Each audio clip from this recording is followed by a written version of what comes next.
तो नमस्कार दोस्तों आज के इस वीडियो में हम बात करेंगे oil gas and fuels industry के दो बेहतरीन स्टॉक्स ऑयल इंडिया और हिंदुस्तान पेट्रोलियम कॉरपोरेशन के बारे में। इस वीडियो में हम इन दोनों कंपनीज के फाइनेंशियल्स के साथ साथ फंडामेंटल्स को भी एनालाइज करेंगे, जिनसे आपको एक आइडिया मिल सकेगा कि आपको कौन से कंपनी में इन्वेस्ट करना चाहिए। तो चलिए बिना वक्त गवाए आज के इस वीडियो को शुरू करते हैं। तो गाइस चलिए सबसे पहले हम इन दोनों कंपनीज के बारे में थोड़ा सा जान लेते हैं। अगर हम बात करें ऑयल इंडिया की, तो ऑयल इंडिया के जो पेरेंट ऑर्गेनाइजेशन है वो है ऑयल इंडिया लिमिटेड। इसके जो सीईओ है वो है डॉक्टर रंजीत रथ। इसके जो फाउंडेड ईयर है वो है 1959। फिर अगर हम बात करें हिंदुस्तान पेट्रोलियम कॉरपोरेशन के बारे में, इसके जो पेरेंट ऑर्गेनाइजेशन है वो है हिंदुस्तान पेट्रोलियम कॉरपोरेशन लिमिटेड। इसके जो सीईओ है वो है मिस्टर पुष्प जोशी और इसके जो फाउंडेड ईयर है वो है 1952। इसके बाद हम इन दोनों कंपनीज के फाइनेंशियल्स के साथ साथ फंडामेंटल्स को एनालाइज करते हैं। तो चलिए सबसे पहले हम बात करते हैं इन दोनों कंपनीज के रेवेन्यू के बारे में। अगर हम बात करें ऑयल इंडिया कंपनी के जो रेवेन्यू है वो 2019 से लगातार 2023 तक राइज हो रही है। अगर हम बात करें 2019 की तो वो है 13,780 करोड़ और अगर हम बात करें 2023 की तो वो है 41,039 करोड़। फिर अगर हम देखें हिंदुस्तान पेट्रोलियम कॉरपोरेशन के रेवेन्यू को, तो वो भी अच्छी खासी राइज हो रही है। अगर हम बात करें 2019 की तो वो है 2,97,205 करोड़ और अगर हम बात करें 2023 की तो वो है 4,66,499 करोड़। फिर हम बात करेंगे प्रॉफिट की। अगर हम बात करें ऑयल इंडिया के जो प्रॉफिट है वो भी अच्छी खासी राइज हो रही है। अगर हम बात करें 2019 की तो वो है 3,238 करोड़। फिर अगर हम बात करें 2023 की तो वो है 8,729 करोड़। फिर अगर हम बात करें हिंदुस्तान पेट्रोलियम कॉरपोरेशन के जो प्रॉफिट है उसके बारे में, तो वो 2019, 2020 और 2021 और 2022 में इसका जो प्रॉफिट है वो अच्छी खासी रही है, पर 2023 में इसका जो प्रॉफिट है वो माइनस में रही है, -6,980 करोड़। यानी कि इस साल ये कंपनी जो है वो घाटे में रही है। इसके बाद हम बात करेंगे नेटवर्थ की। नेटवर्थ भी एक इम्पॉर्टेंट फैक्टर होता है किसी कंपनी में इन्वेस्ट करने के लिए। अगर किसी कंपनी का जो नेटवर्थ है वो लगातार राइज हो रही है तो ये एक गुड साइन होता है उस कंपनी में इन्वेस्ट करने के लिए। अगर हम बात करें ऑयल इंडिया के जो नेटवर्थ है उसके बारे में, तो ऑयल इंडिया का जो नेटवर्थ है वो 2020 से लगातार 2023 तक राइज हो रही है। अगर हम बात करें 2020 की तो वो है 23,211 करोड़ और 2023 में इसका जो नेटवर्थ है वो है 38,481 करोड़। फिर अगर हम देखें हिंदुस्तान पेट्रोलियम कॉरपोरेशन के जो नेटवर्थ है उसको, तो 2019 में इसका जो नेटवर्थ है वो है 30,401 करोड़ और 2019 से 2022 तक इस कंपनी का जो नेटवर्थ है वो राइज हो रही थी, पर 2023 में इसका जो नेटवर्थ है वो थोड़ा सा कम हो गया। 2023 में इसका जो नेटवर्थ है वो है 32,263 करोड़। इसके बाद हम बात करेंगे इन दोनों कंपनीज के फंडामेंटल्स के बारे में। सबसे पहले अगर हम बात करें ऑयल इंडिया के जो मार्केट कैप है वो है 30,998 करोड़। फिर अगर हम बात करें हिंदुस्तान पेट्रोलियम कॉरपोरेशन के जो मार्केट कैप है वो है 37,116 करोड़। फिर अगर हम बात करें पी रेशियो के बारे में, ऑयल इंडिया का जो पी रेशियो है वो है 4.22 और हिंदुस्तान पेट्रोलियम कॉरपोरेशन के जो पी रेशियो वो है 4.45 और पी रेशियो जितना ज़्यादा कम होता है उतना ही ज़्यादा अच्छा होता है उस कंपनी में इन्वेस्ट करने के लिए। यहाँ हम देख सकते हैं ऑयल इंडिया का जो पी रेशियो है वो कंपेरेटिवली थोड़ा सा ही सही पर कम है as compare to Hindustan Petroleum Corporation. फिर हम बात करेंगे पी बी रेशियो के बारे में।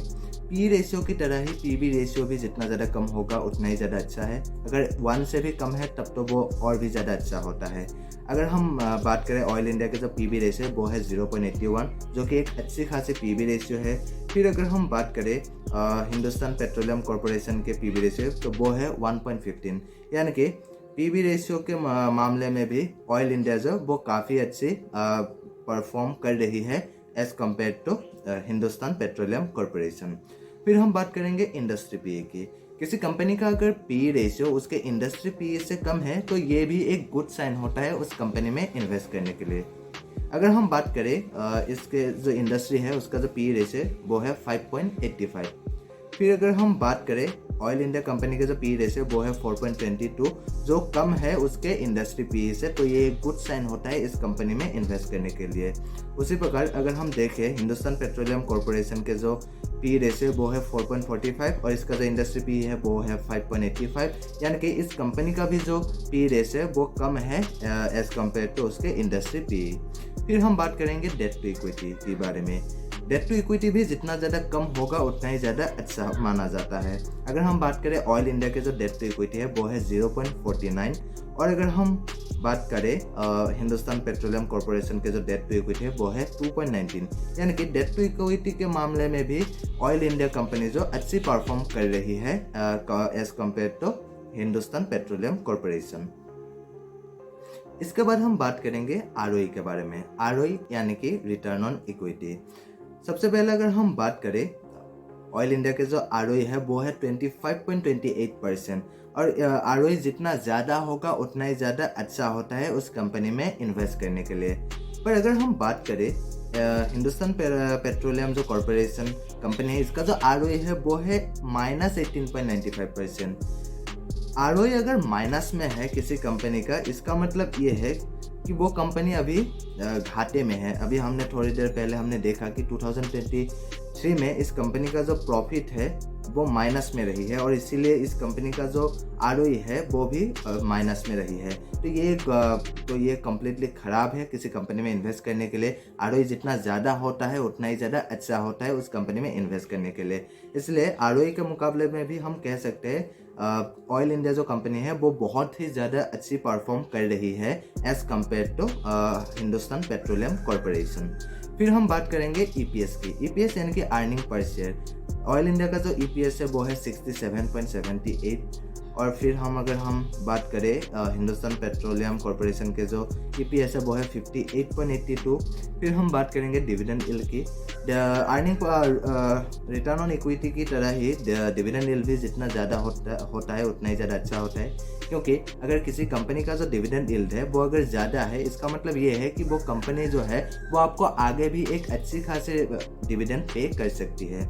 अगर हम बात करें ऑयल इंडिया के डिविडेंड यील्ड की तो वो है 7%, और अगर हम बात करें हिंदुस्तान पेट्रोलियम कॉरपोरेशन का जो डिविडेंड यील्ड है वो है 5.35%, यानी कि डिविडेंड के मामले में भी ऑयल इंडिया जो वो अच्छी परफॉर्म कर रही है as compare to Hindustan Petroleum corporation.